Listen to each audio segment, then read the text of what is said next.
I'm going to throw you some sentences and you tell me who best fits the description, and you cannot say yourself. Okay. Okay. Funniest person in the locker room. Chris Candido. Really? Yes, he always popped me, more so in the ring than anywhere else. But he was such a wonderful person. I was going to say, give us a joke he told you. It wasn't so much jokes. It wasn't like he was a stand-up comedian. It was just his antics. And he just made everything more fun, if that makes any sense. Absolutely. He never called matches in the back. And everything was mostly on the fly on the outside. And he would just do things just to pop us that nobody else knew. So he was the best. And I will ask you I'll say it politely, the wrestler least likely to visit the laundry. Oh, God rest his soul, probably Balls. I don't think Balls washed his gear much. There were some guys who didn't wash like their knee pads and stuff like that, and they stunk, but at least they would Febreze a little bit. And I think Balls was the one who never really did his laundry, but I loved him. Here's a controversial one. Biggest stooge for the dirt sheets. I hate the dirt sheets. I'm not gonna lie. I hate them so much. I don't know. People used to say it was Paul. I heard Paul as well, funnily enough. People used to say it was Paul. I don't know. I really can't give you an answer on that one. I know it wasn't me. I know I'm not supposed to answer myself, but I wouldn't give them the time of day usually. So, yeah, I don't know. People used to say Paul stooged his own stuff off. I don't know. Who's most in trouble with Paul, or most frequently in trouble with Paul? In trouble? Yeah, getting the reprimand.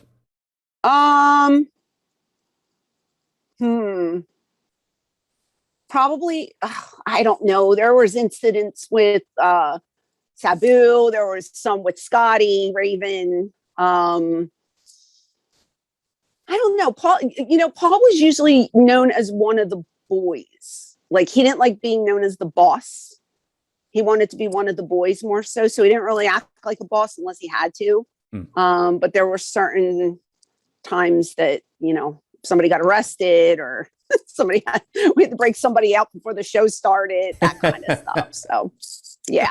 Maybe slightly debauched question then. The most amusing or strangest thing you saw in the Cylinder of Sin, the hotel. The travel line? Yeah. Wow. Oh my God. There was a lot of sexual acts being done, and I saw some girls doing some stuff to some people, and I never really, I didn't partake. It was always like me and the wives, and then whoever was doing with whoever. But sometimes the doors would be open, and then you'd get one of the boys say, "Oh, look at this one. Look what they're doing." And then like 4 or 5 girls would walk up and just be like, "Oh," walk away. But they're Joel Gartner always, I think it was either Joel or Mimi, says that place needed a condom over the whole thing because it was disgusting. It really was. It was such a disgusting hotel. So, ugh. I'll give you biggest ribber or best rib pulled on you. Pulled on me? Oh, not many ribs were pulled on me. I think that cab one might have been.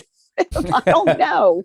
That was a stiff one. I can tell you one that was pulled on somebody else that was funny and sad at the same time. Balls Mahoney again, God rest his soul. We were at the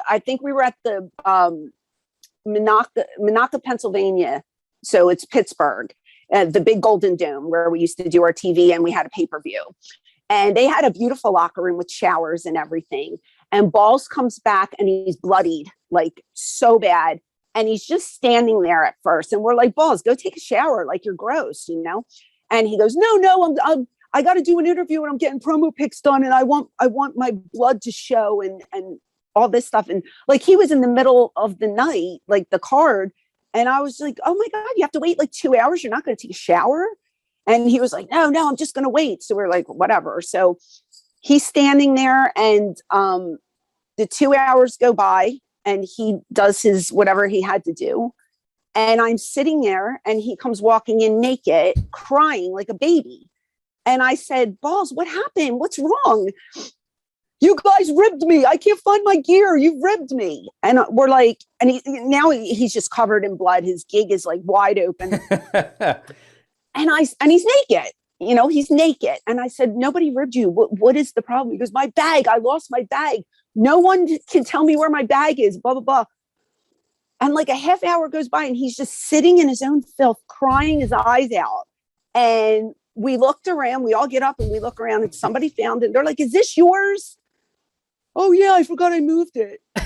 And we're like, so he basically ribbed himself. Well, we were ribbed because we had to look at him for all that time, bloody and completely naked with his junk hanging out. And it was just a sight to be seen. So the one thing that always amused me about Balls Mahoney is that he was actually a pretty good wrestler, and he was like a good amateur wrestler as well. I always find that so crazy.